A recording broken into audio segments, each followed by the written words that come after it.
What do you want to explore?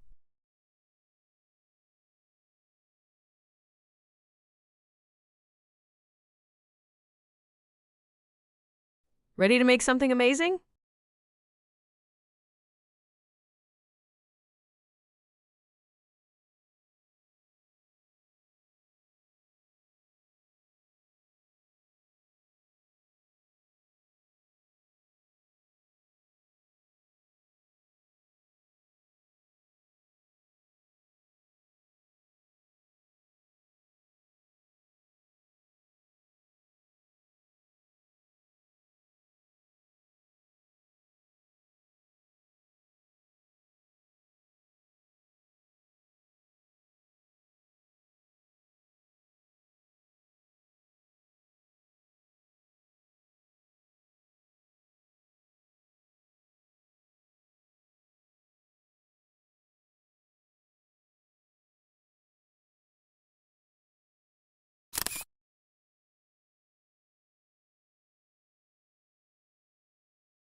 I see a web page for BioniChaos, which focuses on biomedical simulations for research and education.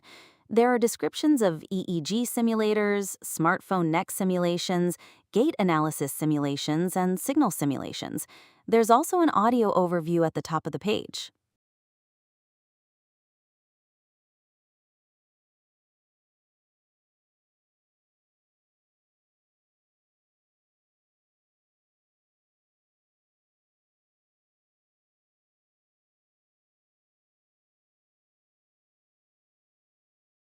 Okay, I see more simulations listed here, including the Advanced Peristaltic Pump Simulation, PPG Signal Quest, Lilac Chaser Illusion Simulator, Penis Function Simulation, the Deceived Brain and Interactive Illusion Viewer, and Gesture Music Generator.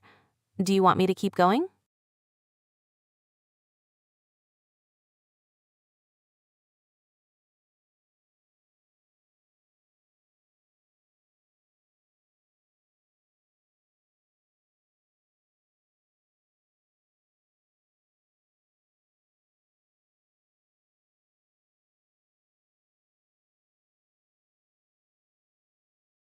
Hey there, ready to dive into some more of these awesome simulations?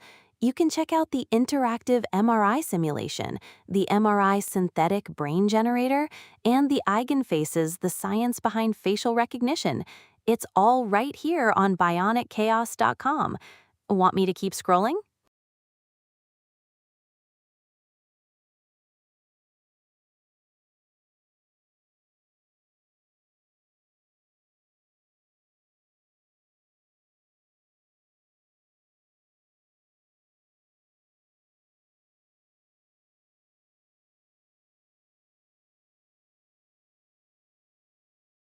Hey everyone, we're exploring the Bionic Chaos website right now, and there are so many cool simulations. We've seen the circular motion illusion, the quantum wave function simulation, and the Hodgkin-Huxley action potential simulation. There's also the HRF image database viewer and the interactive magnet simulation. If you want to explore any of these in more detail, head over to bionichaos.com. What else do we see on the page?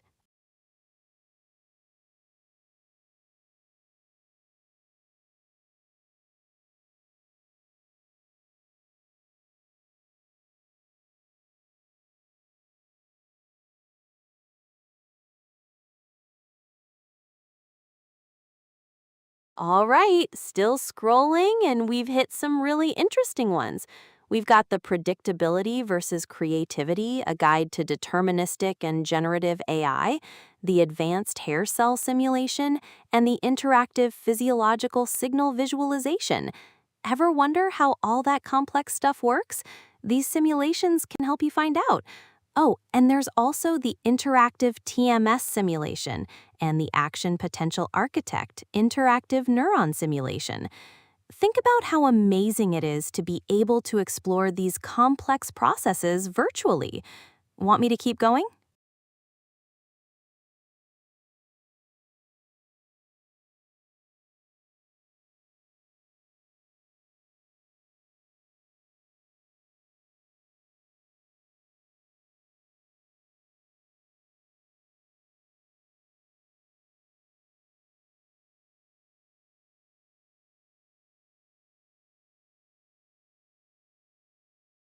There's more. We have the interactive spectrogram generator, the interactive brain EEG simulation, the Fourier series visualization, and the AI that understands why, causality, and LLMs. If you were a clinician looking for insights into data science, the Predictability versus Creativity Guide could be a great starting point to explore the differences in how AI approaches things. The interactive physiological signal visualization also seems really relevant, as it focuses on visualizing biomedical signals. Is there anything specific you're hoping to learn about data science and biomedical simulations?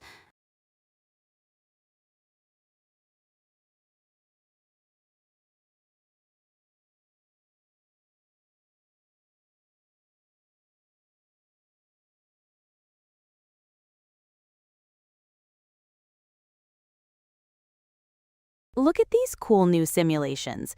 We've got the high-fidelity Fourier simulation, the multimodal medical data landscape and interactive report, interactive guide to EEG technologies, Cochlear Limited, a visual analysis, neurofeedback, an interactive evidence review, and AI-powered EEG speech decoding. Don't miss out on exploring these. You can find all of them on BionicChaos.com. Anything else I can help you with on the website?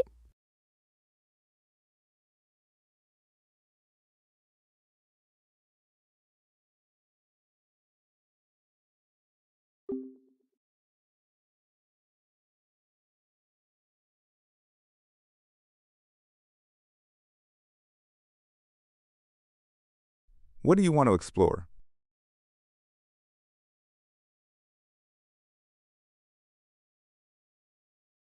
Ready to make something amazing?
Hey everyone!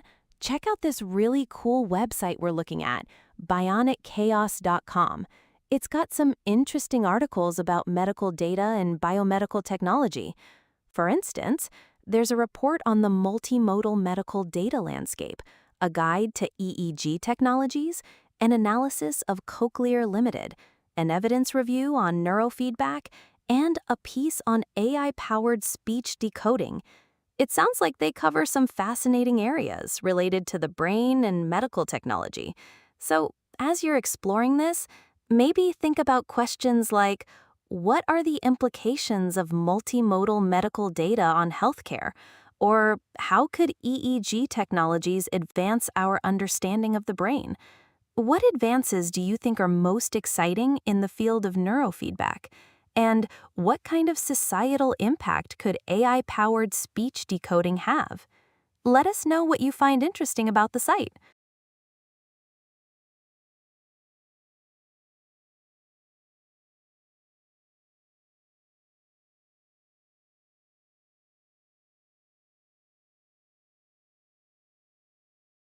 Yazik, you have to see this website. It's called BioniChaos. BioniChaos? Sounds like a band name for an electronica group where all the members are wearing lab coats and one of them plays a giant brain scanner. It's a gold mine.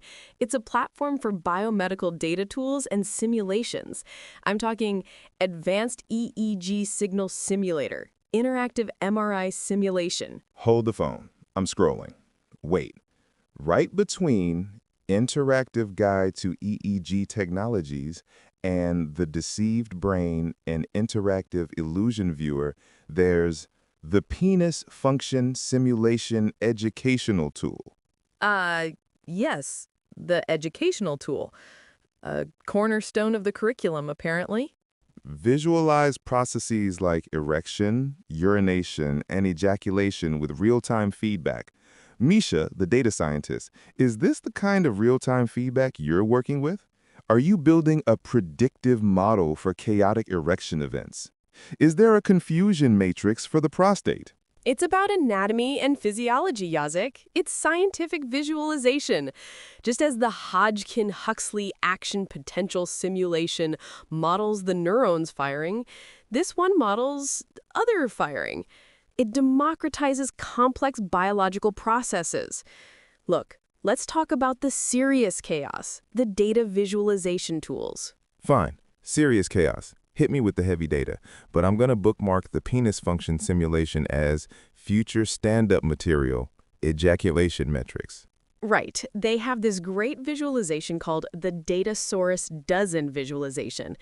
It shows how 12 completely different, wildly patterned data sets can all have the exact same mean, standard deviation, and correlation. Wait, you're saying I could have a data set that looks like a literal running dinosaur and another that looks like a scattershot blob, but statistically, they're identical?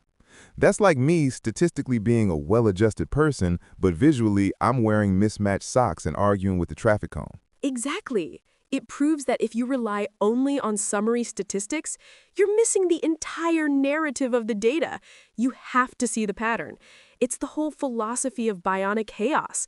The raw signal is everything. So, the entire data science community learned the hard way that you can't trust an Excel spreadsheet until you visually confirm it's not secretly a T-Rex. That's a billion-dollar lesson. It is. And then you have stuff like the Fourier series visualization.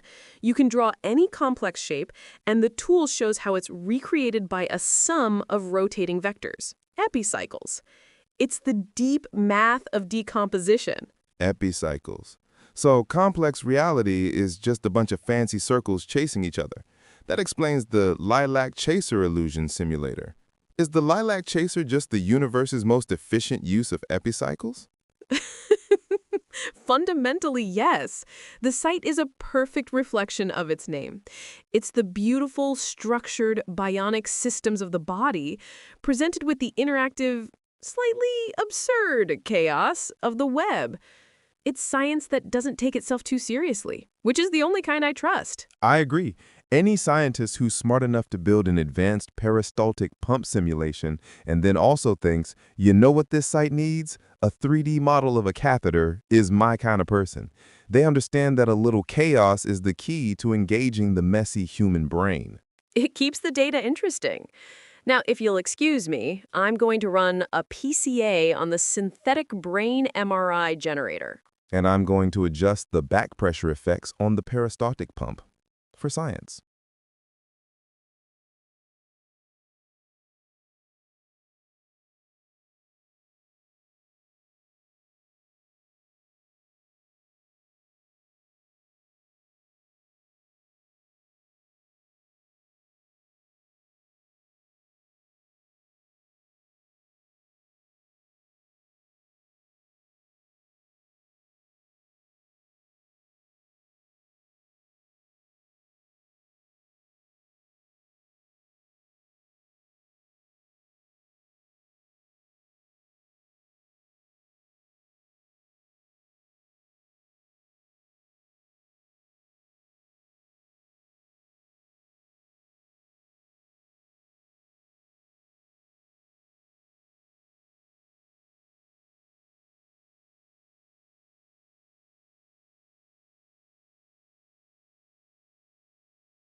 This page is the Advanced Peristaltic Pump Simulator. It lets you explore the workings of a peristaltic pump in real time. You can adjust parameters like the pump speed, number of rollers, tube diameter, occlusion, and back pressure to see how they affect the flow rate. This type of pump is used in many medical applications, such as in intravenous pumps for delivering medications, dialysis machines, and bioprocessing equipment. It's a great way to visualize and understand how these pumps work. So, how do you think different pump settings could impact medical treatments? Or what factors do you think are most important when designing a peristaltic pump for a specific medical need? How could this simulator help in research or training? What kind of experiments could you design using this simulator? It's a powerful tool for learning and exploration.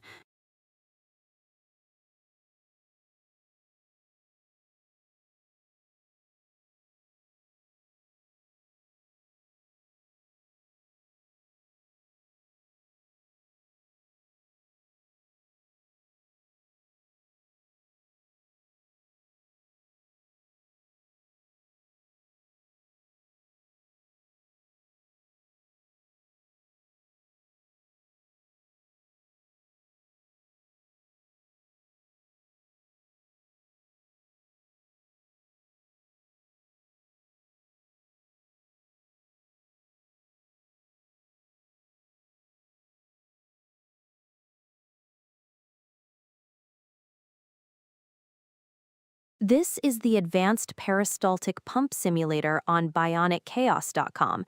It shows how a pump moves fluid by squeezing the tube with rollers. You can adjust the pump speed, number of rollers, tube diameter, occlusion, and back pressure to see how they affect the flow rate. Head over to BionicChaos.com/peristaltic to try it out for yourselves and let us know what you think. As for future improvements, it might be interesting to add different fluid types with different viscosities, or maybe allow for dynamic back pressure variations to better simulate real-world scenarios. What other features do you think would be helpful?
This is a fantastic simulation on BionicChaos.com.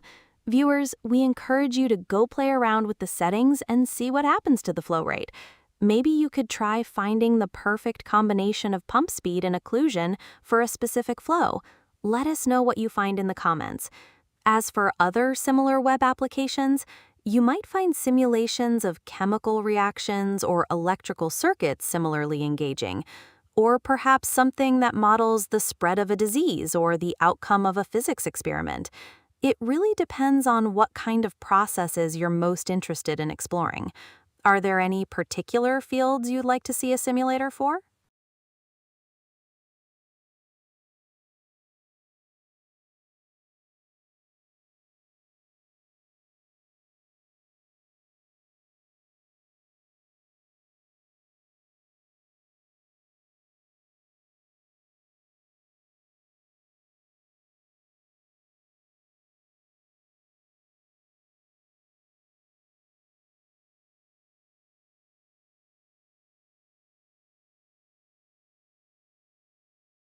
That's a great idea.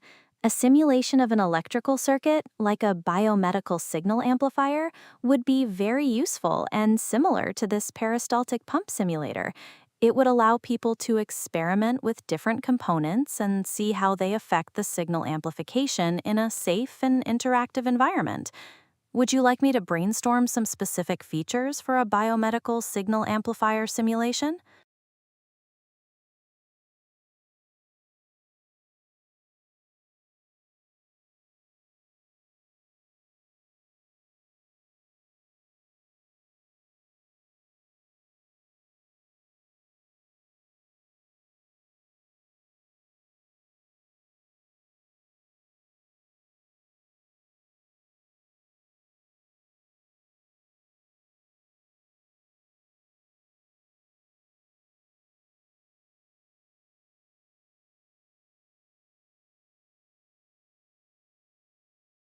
The screen shows a penis function simulation. It displays a diagram of a penis and offers buttons to simulate various functions, such as arousal/erection, ejaculation, and urination. There is also a slider for adjusting the dysfunction level. How could we improve this simulation to be more accurate or informative?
We'll get the bot to review a paper.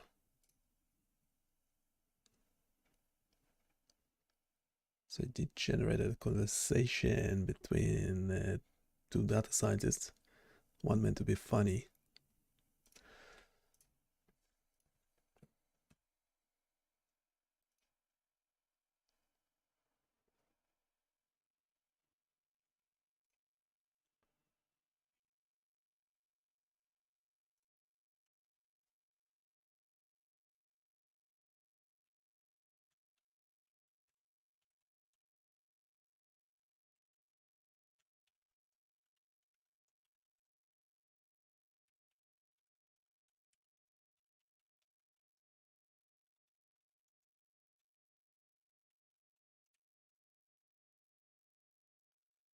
I'm not sure I'm allowed to show it or not. The bot will mention the name. I don't want to show it for copyright reasons.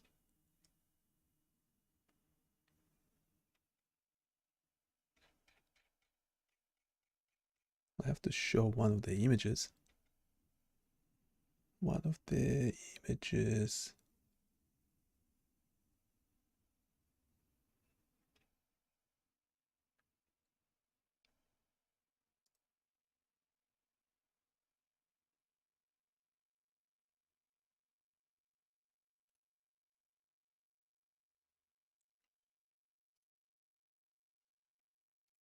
See if we can just show one of the images.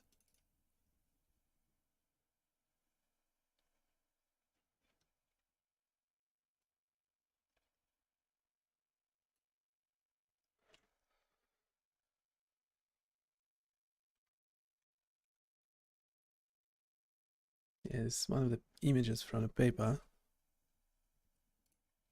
Hopefully there's no copyright issue with showing that. And we will get the bot, a Gemini 2.5 Pro. I know it's Flash latest, that should be fine. And then we get the text-to-speech model to actually discuss, see if it's actually accurate or not.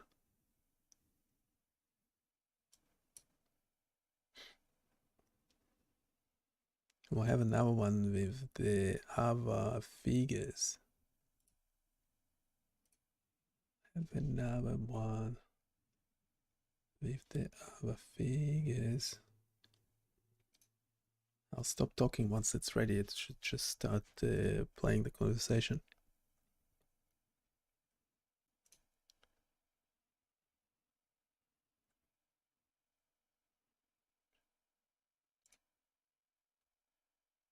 We had the tool to extract images and text from papers. It should be available on the website somewhere.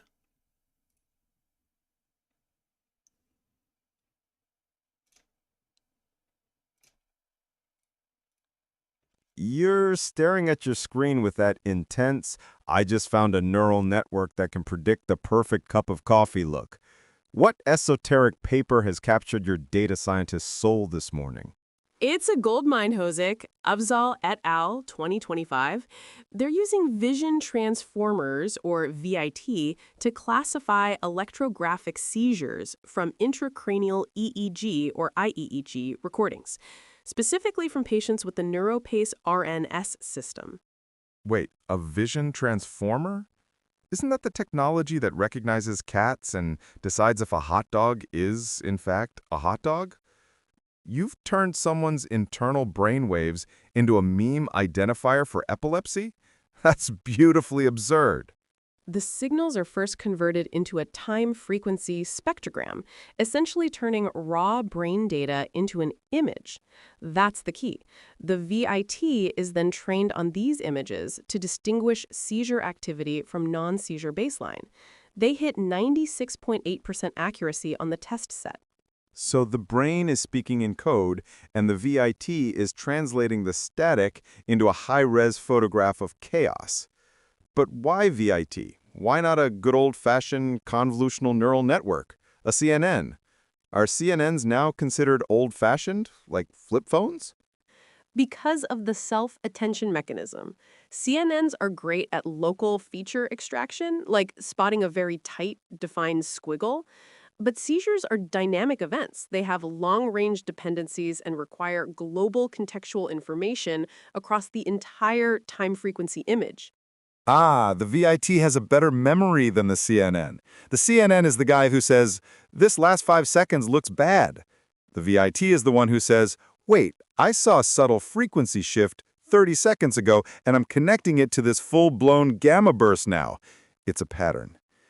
It's a data model with dramatic irony. Precisely.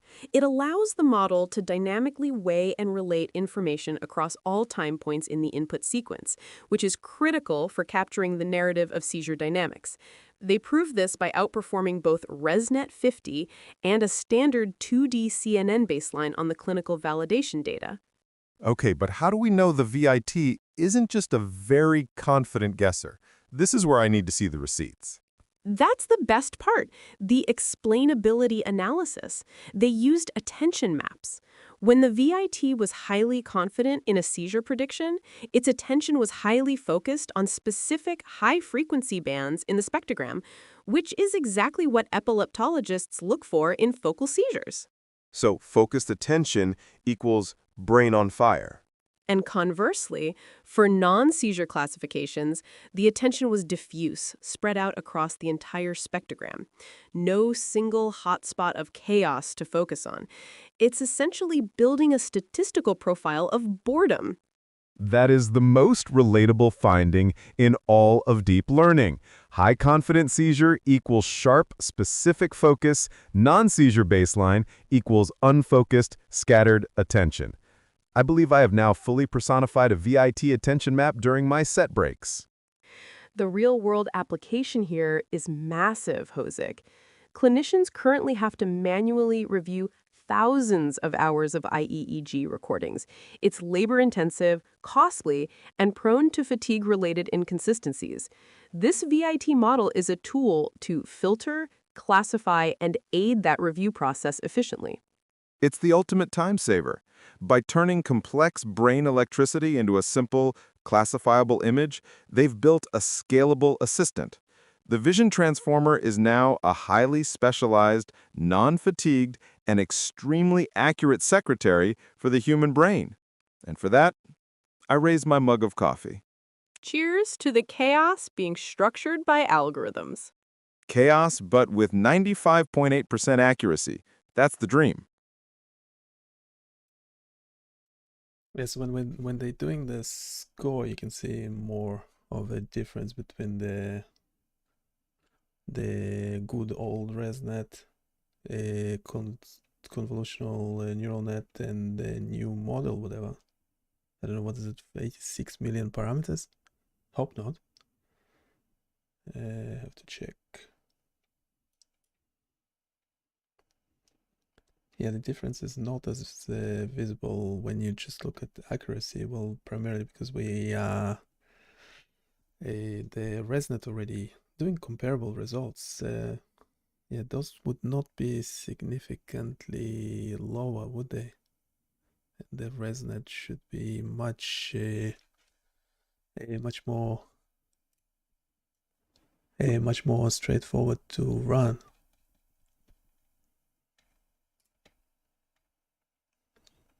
Yeah, so we have an example of a seizure. Don't know why they're showing grayscale. Okay. Grayscale. Yeah, we asked the bot to review the figures as well. Let's see which figures it actually picks up on. I don't know if you can hear or if you can tell, but there is a human in the loop. If you have any questions, pop them in the chat. This paper just came out today. This is the reference. The reference using vision transformers for electrographic seizure classification to aid physician review.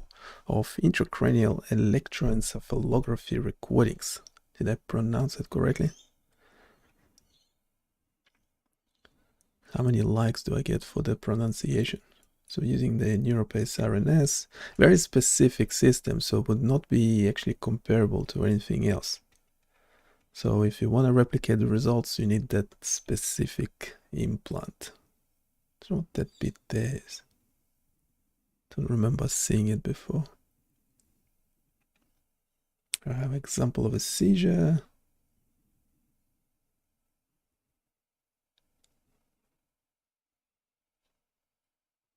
Yeah, let's see what figures the Yojik, robot. you need to stop thinking about a T-Rex scatter plot for a second and look at the actual images the vision transformer is analyzing. It's all in the figures. I'm ready. Show me the brain selfie. Let's start with the input data, figure 3 and 5. This is where the magic happens, the spectrogram. Figure 3A is a seizure. It's not a squiggly line, it's a heat map of brain activity over time, with frequency on the y-axis. See that bright yellow red mass extending from about the 10-second mark? Ah, the jet color map as mentioned in Figure 5A. So the brain, when seizing, looks like a tiny, contained high-frequency fire. The VIT isn't reading data, it's reading a thermal image of a neural meltdown. And Figure 3B, the non-seizure, that's just blue and green. The brain is clearly chilling out watching TV. Exactly. The color is essential too. Figure 6 shows that models using color spectrograms, the jet color map, consistently performed better than those using simple grayscale inputs, Figure 5B. So, turning the brain's internal panic into a dramatic full-color movie poster actually improves the algorithm's performance. It's like the VIT needs the extra visual flair to know it's a serious event. Data needs drama. And speaking of drama, look at Figure 4. This addresses a real-world problem, stimulation artifacts. The RNS device records, but it also stimulates. Figure 4A shows that artifact, those vertical black lines contaminating the signal. Figure 4B shows the cleaned-up signal. The VIT is so good. It can filter out the brain's own electrical feedback. It's like a stand-up comedian who can perform perfectly while simultaneously ignoring the sound engineer's faulty microphone. Figure 7 shows that removing the noise only gave a slight improvement. The VIT is robust. It's basically saying, I can see the T-Rex even through the static. Now, let's jump to the results. Figure 8 is the big win. On the clinical validation set with unanimous expert agreement, the VIT-86M model, that's 86 million parameters, achieved a 95.6% accuracy and a 94.8% F1 score. And it's spiking above ResNet 50 and the 2D CNN like it's not even a contest. The Vision Transformer is definitively the smartest kid in the class, validating that converting brain signals into high-resolution images is the future. To get granular, look at the confusion matrices in Figure 9. This is where we check for generalizability. The model was trained only on long episode recordings, but they tested it on magnet, scheduled, and saturation events. Wait, you're saying they trained it on the long episode full-length movie, but it nailed the classification for the scheduled twice-daily quick check and the patient-triggered magnet swipes? Look at the scheduled matrix, bottom right. Out of 95 unanimously labeled non-seizures, it only misclassified 4. It showed strong performance across all categories. It generalized the pattern of chaos it learned from long-duration events to every other IEEG type. Incredible. It learned the essence of the seizure. But my absolute favorite, the one that tells the VIT's story, is Figure 12. The attention maps. Ah, the explainability section. When the model had a high confidence score for a seizure, e.g., 0.99 probability, the attention map shows the focus is tight, intense, and high frequency, a targeted yellow patch. Focused attention. Warning, brain activity is evolving rapidly at 60+ Hertz. Classify as seizure. And for the high-confidence non-seizure examples, e.g. 0.002 probability, the attention map is diffused and scattered, covering the whole image equally. Diffused attention. Everything looks like everything else. No specific high-frequency fire. Classify as non-seizure. The algorithm literally gets bored when there's not a seizure. The vision transformer has confirmed that a clear, focused mind is a dangerous mind. It provides an interpretable, qualitative explanation for the model's binary output. It's science that shows its work. And science that, visually, is absolutely terrified of high-frequency yellow rectangles. We should make that the BioniChaos logo.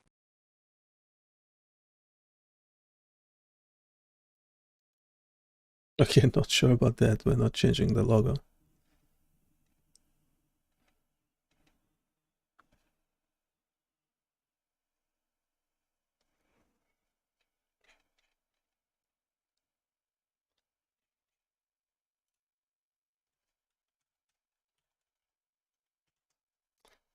So we doing a critical review. Are there more figures? There are more figures. It's just examples. Yeah, obviously there will be a huge disclaimer. Is the dataset available? The original contributions presented in the study are included in the article supplementary material. Further inquiries can be directed to the corresponding author. The original contribution. It's a very odd way of... is the data available or not? The original contribution presented in the study are included in the article supplementary material. I assume supplementary material definitely would not include all the raw data, that's for sure. So essentially it's somehow a fancy way of saying the data is not available. I don't know what's in the supplementary material. Do we need to look at that? It surely will be some sort of very simplified metadata. There's a couple questions. So the question is the other models that they're comparing. That's the three experts, confusion matrix. Yes, this is the main result, figure 8. So the question is the ResNet 50 and the 2D CNN, are they actually comparable models? Because they use them like out of the box. So let's actually a prompt.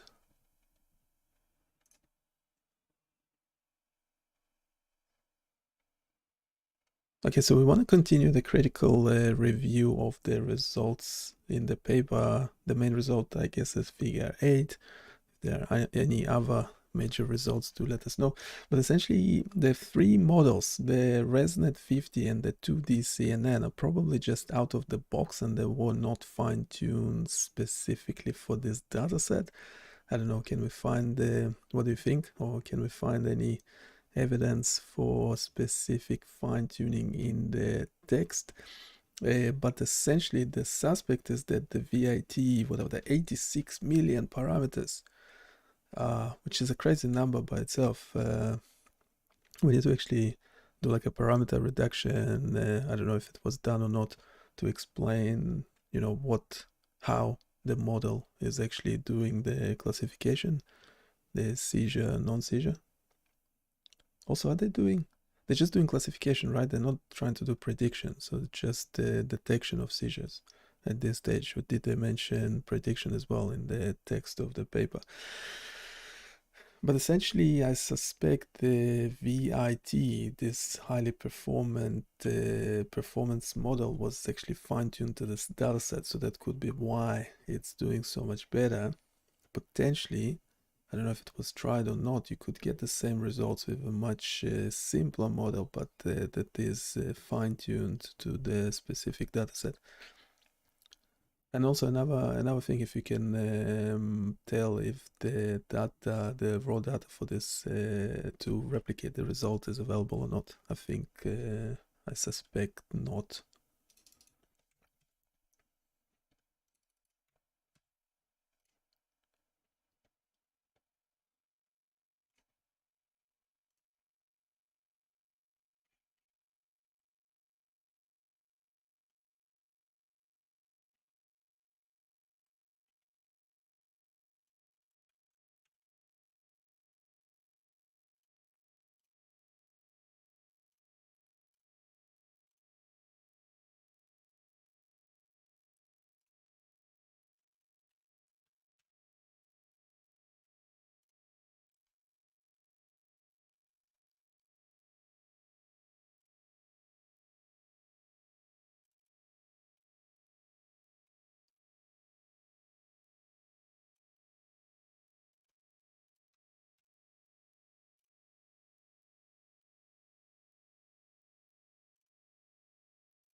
Really interesting how someone made a comment that they prefer me talking, but the data strongly indicates otherwise, that once I have the bots talking, I'm not sure what happens with me talking to the bot, but when two bots talking to one another, the engagement actually goes up. Well, at least the views go up. So there you go. I don't know, maybe it's someone who actually, I suspect if it's someone who actually knows you in person, maybe they prefer you talking. But most viewers actually prefer AI, even though they would not always admit that.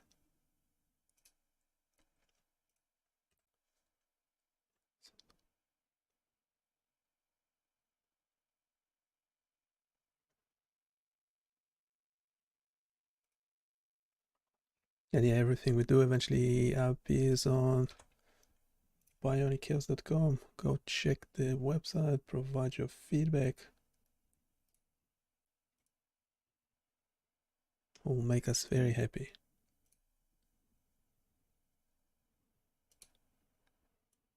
Like this much happy.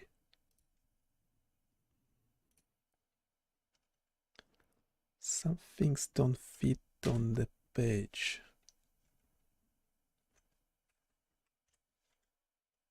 So you need to kind of make it full screen.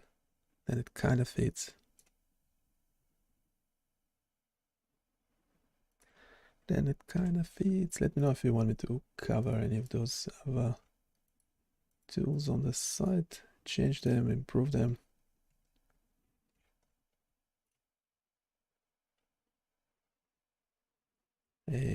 Don't forget to smash that. What do you think that button is? It's 17. Listen, let's take off the rose-colored glasses for a moment. This 96.8% accuracy is on the paper's own test set. I'm a comedian. I know when the house lights are dimmed to make the applause seem louder. Let's talk about the competition. You're hitting the sore spot, the baselines. They compared their VIT 86M parameters to a ResNet 50, 23M parameters, and a relatively simple 2D CNN, 22M parameters. That's not a fair fight. The Vision Transformer is the heavyweight champion, and they put it in the ring with a couple of underfed flyweights. Was the 2D CNN intentionally simplistic? They describe it as having only 3 Conv 2D layers with basic pooling. You could build a better CNN in a graduate school lab. They did also include a time series transformer and a 1D CNN for time series comparison, but again, the VIT is fundamentally more complex and powerful. The paper's strongest argument is not that VIT is better than the most optimized state-of-the-art CNN, it's that VIT, leveraging ImageNet pre-training on spectrogram images, offers a substantial performance boost over the models they chose to benchmark. It's an architecture choice that favors their specific input, the image. They converted the raw signal to a time-frequency image using a jet color map, which Figure 6 shows is critical to the VIT's performance. They chose an input representation that maximized the VIT's strength, pre-trained visual features, and then pitted it against a less optimized image-based CNN. It feels like they built the track specifically for their car. The biggest vulnerability, however, is the training data labeling process. The 136,878 recordings used to train the model weren't labeled by the 3 board-certified epileptologists. They were labeled by a trained NeuroPace employee using a clustering-based workflow. Ah, the scalable shortcut. Instead of paying 3 experts for a year, they used 1 supervised employee and an algorithm to auto-label large chunks. That's a huge risk for label noise. If the clustering algorithm incorrectly grouped seizure and non-seizure clusters, that error was propagated to the entire 136,000 recording dataset. The paper even acknowledges this in the error analysis. This discrepancy may, in part, be attributed to the clustering methodology. While clustering facilitated scalable labeling, it may have also introduced inconsistencies or label noise. That explains the crucial difference. The 96.8% is on the soft test set, but the true, hard, expert-validated clinical dataset, 3,010 recordings labeled independently by 3 board-certified epileptologists, is where the accuracy drops to 95.8% for the subset with unanimous agreement. That drop of a single percentage point is statistically significant evidence that the original training data contained a slightly softer ground truth than the expert-validated set. The model performed better on the data labeled by its own process than the data labeled by the gold standard. It's a classic case of an algorithm being great at a task defined by a slightly flawed process. And then there's the generalization issue. Look at Figure 11. Testing the model on a different epilepsy type, the idiopathic generalized epilepsy, IGE dataset, caused performance to plummet to around 75% accuracy in F1 score. That confirms the VIT, as currently trained, is a specialist, not a generalist. It learned the low-voltage fast activity and high-frequency patterns of focal epilepsy extremely well, as evidenced by the Figure 12 attention maps. IGE has a fundamentally different electrographic signature, generalized spike and wave discharges.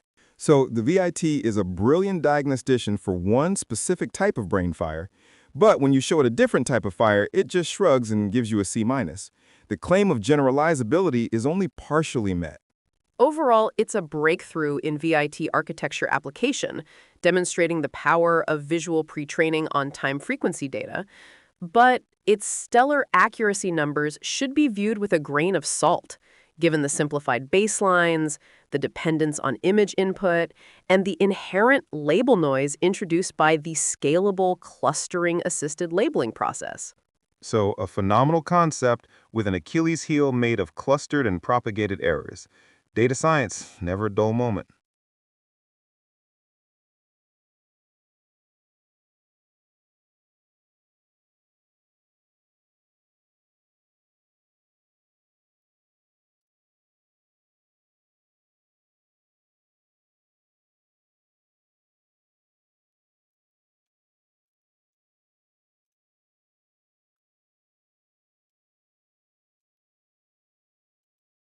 Okay, we have another prompt. I don't know, I think it's doing pretty well so far. I have to check a few things. It actually mentioned a NeuroPace employee. Yeah, that's highly unusual, because they're mentioning all these experts, but they don't say what the employee, quotation marks, expertise, what's their expertise actually is. They're not mentioning that. That's a bit unusual. It's a bit unusual. All right. Who would? Oh, okay. So simple. Surely NeuroPace do have money to pay a board-certified epileptologist to review the data, which supposedly they did for some of the data, but not all of the data. Oh, this were labeled by a NeuroPace employee who was not a board-certified epileptologist, but was trained and supervised by 3 senior NeuroPace colleagues, including 1 board-certified epileptologist. This is such a convoluted thing to do. Like you're publishing a paper like a big company. It is important when labeling the data, whatever, reviewing the data, to yes, be a board certified epileptologist. But then, yeah, how does that work? Let's move on.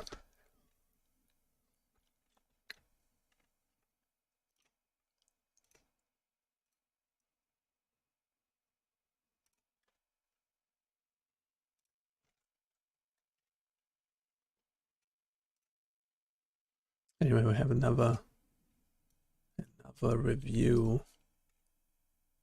by the board. Or did we get to the bottom of it?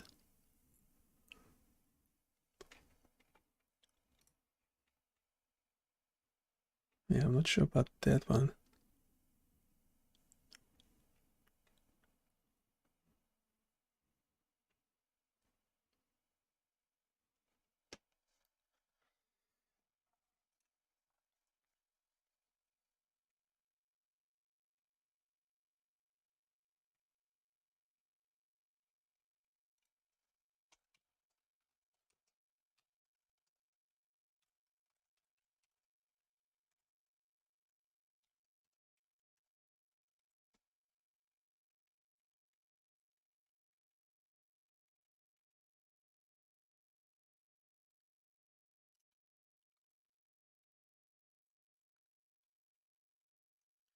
We did training of models as well, and we actually had a higher, even higher.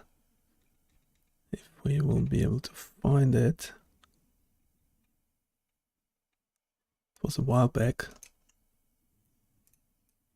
Yeah, this one here. So same thing, we're looking at the spectrograms. A colored, no colored. Not sure if it mattered or not, because we used the convolutional neural net. Eventually the model was about 70 megabytes or so. As we have the results, the dataset is available in the public domain. You can go get it. This is a different dataset. It's not the neuroset data.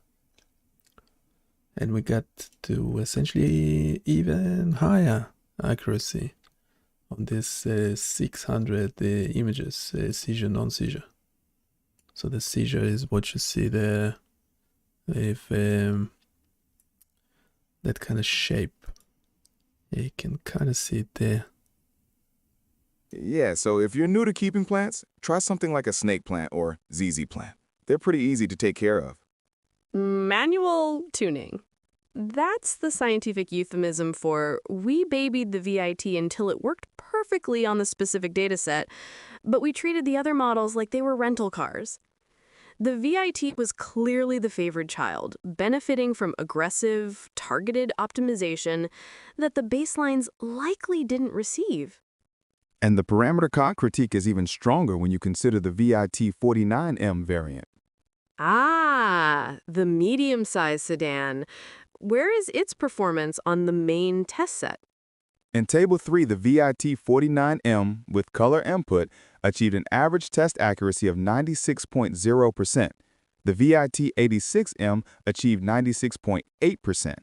Hold on, the 86M model is nearly 75% larger than the 49M model, yet the accuracy gain is less than 1 percentage point, 0.8%.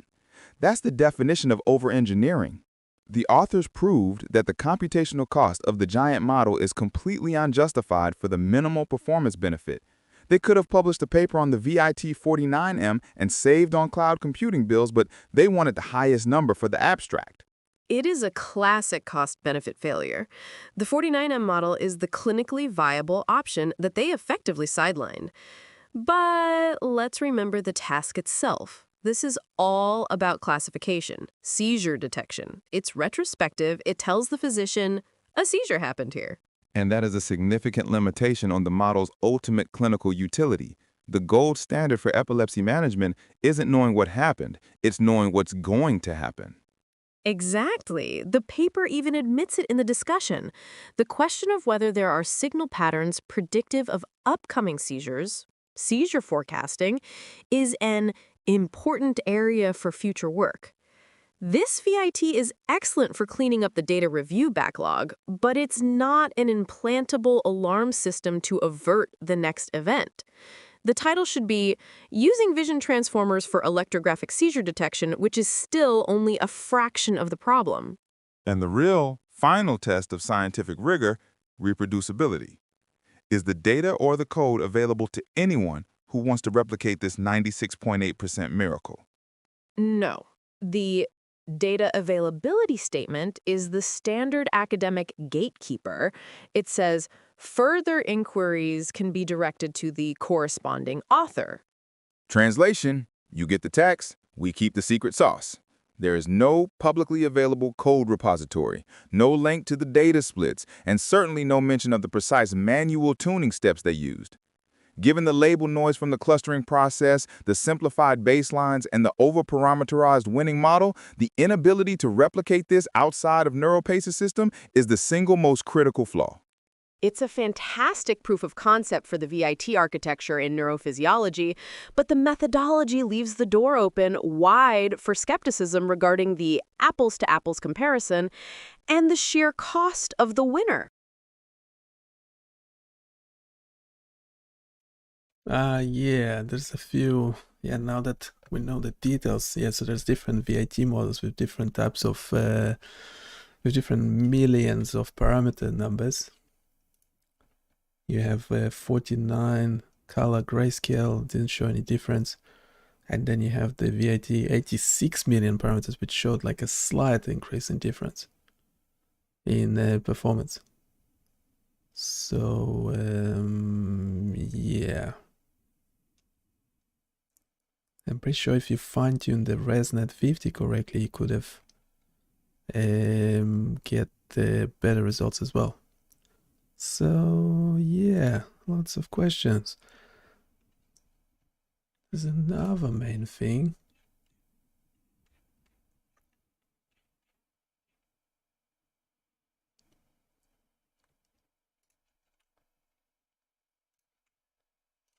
Can you also by any chance determine the difference between figures 6, 7, and 8? The main concern is the y-axis, that we have actual scores percentage in figure 8, but you may have accuracy percentage in figure 7 and 6. Could you try and explain why that might be the case? And yes, the model is different, so we're using the 49. Yeah, the results don't. Yeah, I'm not sure if it actually. How does it compare to figure?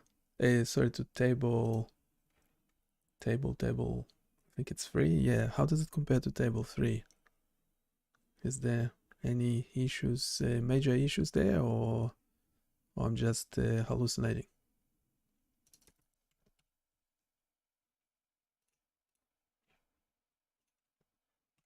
So do that one in a sec.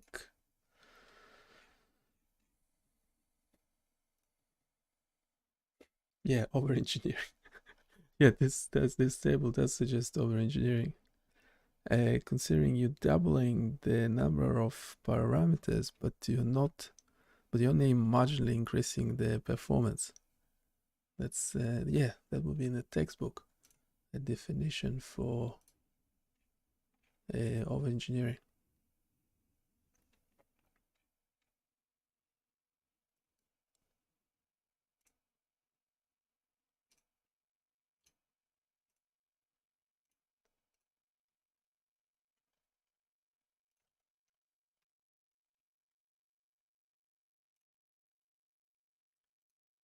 Let's do another one on figures 9, 10, 11, 12, because I didn't quite get what they are.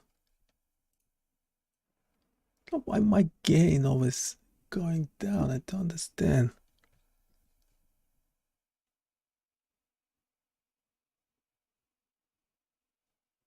The gain. Let's check it out. Thank you for subscribing. Every subscriber counts, well, literally, because we see the number.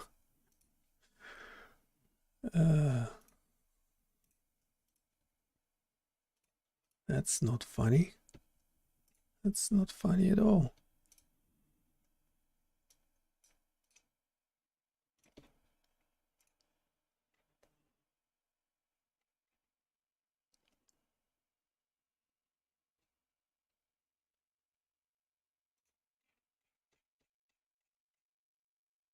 Okay, we'll be finishing up soon. I don't know, eventually might be a blog on the site.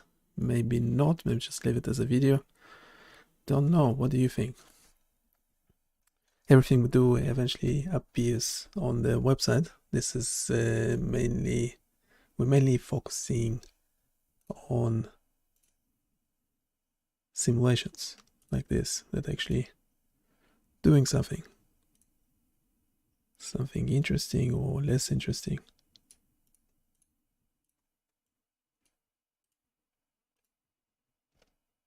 Some of them don't fit the page.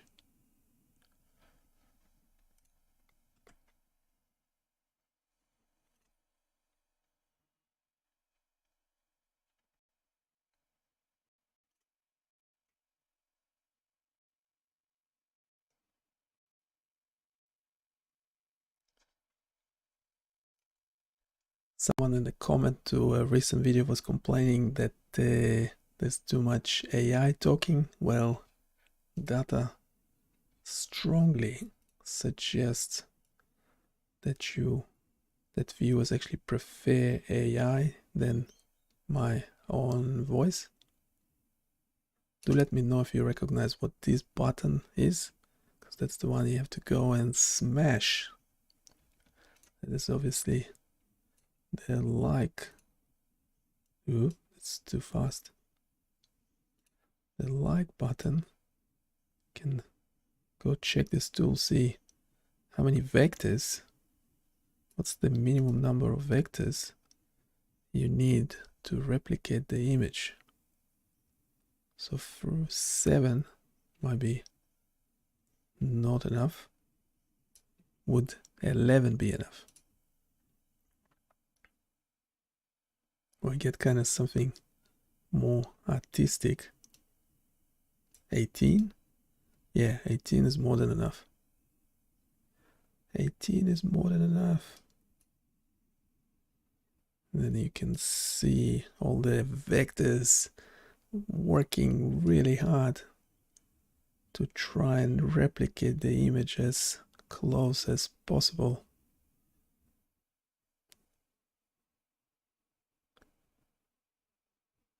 And all the pre-calculation for each vector length is happening in real time as you draw. How good is that? Misha, let's dissect the rest of the visual evidence. Figures 9, 10, 11, and 12 tell a story about where the VIT model is a genius and where it's a tourist. Figure 9 shows the 4 confusion matrices, illustrating the model's performance when generalizing across different recording types: long episodes, magnet, saturation, and scheduled. This is the VIT's triumph of generalizability. Remember, it was trained only on long episodes. Yet for scheduled and magnet, it showed a very clean bottom row. 0 false negatives. Correct. Look at the scheduled matrix, bottom right. Of the 195 non-seizure recordings, it correctly classified 191 true negatives, row 0, column 0. More importantly, there are no false negatives. Row 1, column 0 is 0. 0 false negatives. That means for scheduled check-ins, the VIT is practically flawless at saying, this is a seizure and I see it. That's incredible for a system monitoring real-time patient safety because missing a seizure is far worse than a false alarm. However, look at the long episodes matrix, top left. That has a higher number of both false positives and false negatives. Why the higher error rate on the very data it was trained on? Because long episodes are the most complex. They are initiated by the device's detection algorithms, meaning they often contain both seizure activity and non-seizure baseline, and can be noisy. The VIT is less perfect here because the data itself is the most diverse and ambiguous, reflecting true clinical reality. Good point. Now, let's go to Figure 10, the bar chart of recording durations. Figure 10 shows that the vast majority of the clinical validation recordings were between 50 and 100 seconds long. And Table 6 breaks this down. The VIT maintained high accuracy, 93.2% to 96.1% across all duration groups, whether the recording was less than 50s or more than 100s. This is the crucial defense against the argument that the model only learned from a fixed length window. It proves the VAT is duration agnostic. The general pattern recognition holds whether the event is short or long. Now for the big flop. Figure 11, generalization to IgE, idiopathic generalized epilepsy. The bar chart speaks for itself. The accuracy drops from the mid-90s to the mid-70s. Against Expert 1, it's 75% accuracy and F1 scores. This is the ultimate test of the VIT's training bias. It was trained on focal epilepsy, local, high-frequency brain fires. IgE has a completely different signature, generalized spike and wave discharges. The VIT's attention map is likely searching for its focal high-frequency signature and getting confused by the generalized lower-frequency patterns of IgE. It's an expert in one dialect of the brain, but completely lost in another. The paper argues that 75% accuracy is still over 75% accuracy in F1 scores, suggesting it has some capacity to generalize. But in clinical terms, a 20-point drop in accuracy for a different population is a major finding that requires more focused training data. And finally, Figure 12, the attention maps. This is the smoking gun of the VIT's internal logic. The 3 seizure examples, left column, show the VIT focusing on a localized, high-frequency band, the top of the spectrogram, with nearly 1.0 probability. That's the VIT confirming its bias. If it looks like a high-frequency smear of chaos, it's a seizure. The 3 non-seizure examples, right column, show the opposite. The attention map is diffused, spread across all frequencies. The VIT is not seeing any localized hotspot. It's a visual representation of its internal struggle.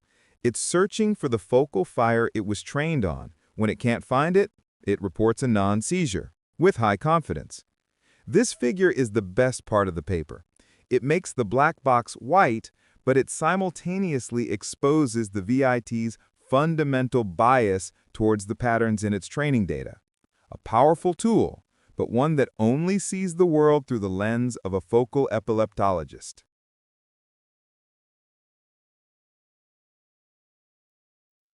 Yeah, that's figures 9, 11, 12. I think we might, yeah, so it's actually the attention maps will actually show you where the model was looking at. They didn't do any attention maps for the other models, did they?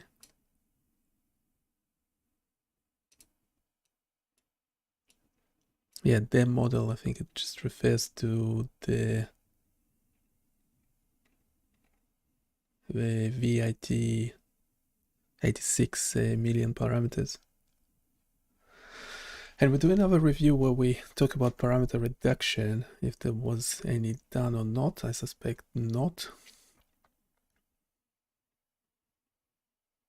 Misha, let's play spot the statistical subterfuge with these y-axes. Look at Figure 6 and Figure 7. Their y-axis is clearly labeled accuracy percentage. Now look at Figure 8, the big final showdown. The y-axis changes to the much vaguer scores percentage. Why the switch? That change is a matter of statistical necessity, and it highlights a major difference between the 2 datasets. Figures 6 and 7 are reporting results on the cross-validation test sets, the 113 patient data. This dataset was made class-balanced for training, Section 2.1, meaning the number of seizure and non-seizure examples were intentionally made equal. For a balanced set, accuracy is a perfectly fine metric. But the main event, Figure 8, is the clinical validation dataset, the 241 expert-labeled patients. Exactly. That dataset is not class-balanced. It reflects the natural, imbalanced distribution of seizures in a real-world patient. Table 2 shows this. For long episodes, you have 871 seizures, but 1,112 non-seizures. When you have class imbalance, a model can cheat by just predicting the majority class. So if a model correctly guesses non-seizure 90% of the time, its accuracy looks great, but its ability to spot the critical 10% of seizures is terrible. The solution is the F1 score. F1 balances precision, how often the model is correct when it says seizure, and recall, how many actual seizures the model finds. Because F1 is so vital when classes are skewed, the y-axis for Figure 8 must be labeled with the broader scores percentage to include both accuracy and F1 score. The model's real win is the 94.8% F1 score, not just the 95.8% accuracy. So the shift in the y-axis is the paper quietly saying, the first two figures are lab work. This last figure is the real, messy, class-imbalanced world. The F1 score is the honest metric, and they made sure to lead with that. Now, let's address your suspicion about the models, referencing Table 3. The results are internally consistent. Figure 6's mean accuracy for VIT 49M color is roughly 96.0%. Table 3 lists the mean accuracy for VIT 49M color as 96.0% plus or minus 0.6%. No hallucinations. The math holds up. The performance of the 49M model is confirmed. Which brings us back to the most critical point. The VIT 86M, the big winner in Figure 8 and Table 3, was the most heavily optimized. The sheer size difference and the minimal performance gain it offers over the VIT 49M strongly suggest a deliberate architecture choice. It feels like they optimized two models, the small, efficient, and almost as good 49M model for practical deployment, and the huge, marginally better 86M model for the publication abstract. They're trading 37 million extra parameters for a mere 0.8% increase in accuracy. That's a classic case of academic performance inflation at the expense of clinical efficiency. They needed the highest possible number to make the VIT architecture look like the only option. The paper's conclusion is sound. The VIT is superior to the CNNs they benchmarked. But the suspicion remains that if the CNNs were given comparable hyperparameter tuning and transfer learning, the performance gap would have been significantly smaller, making the VIT 49M the honest hero of the paper.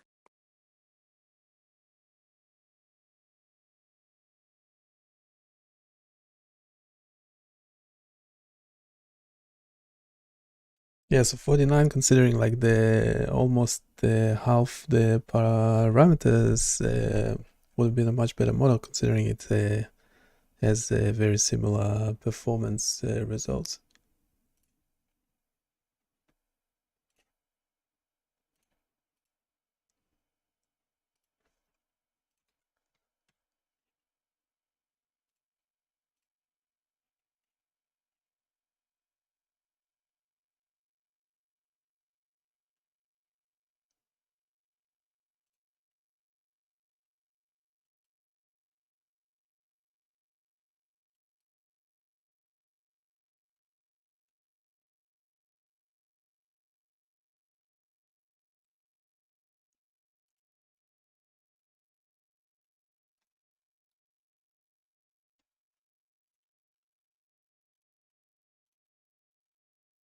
We'll do a summary and call it a day.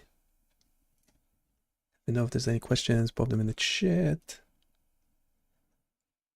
Any questions about this paper or the contents on the website?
Agreed.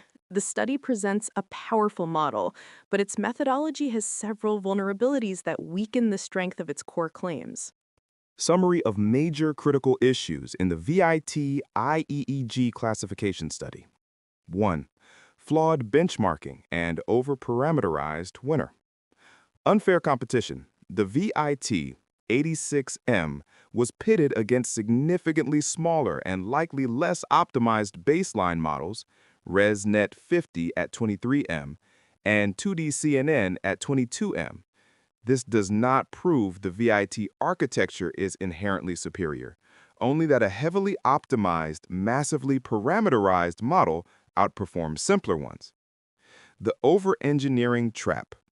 The size difference between the VIT 86M and the VIT 49M yielded a minimal, less than 1% accuracy increase, 96.8% versus 96.0%. This demonstrates that the 86M model is drastically over-parameterized and inefficient for the task, with the smaller model being the more clinically viable choice. The choice to lead with the 86M result is arguably an act of performance inflation for publication. Manual or favorite tuning. The baselines were given standard optimization, while the VIT 86M benefited from manual tuning, suggesting a deliberate, targeted optimization effort to achieve the highest possible score. 2. Compromised training data integrity. Label noise from clustering.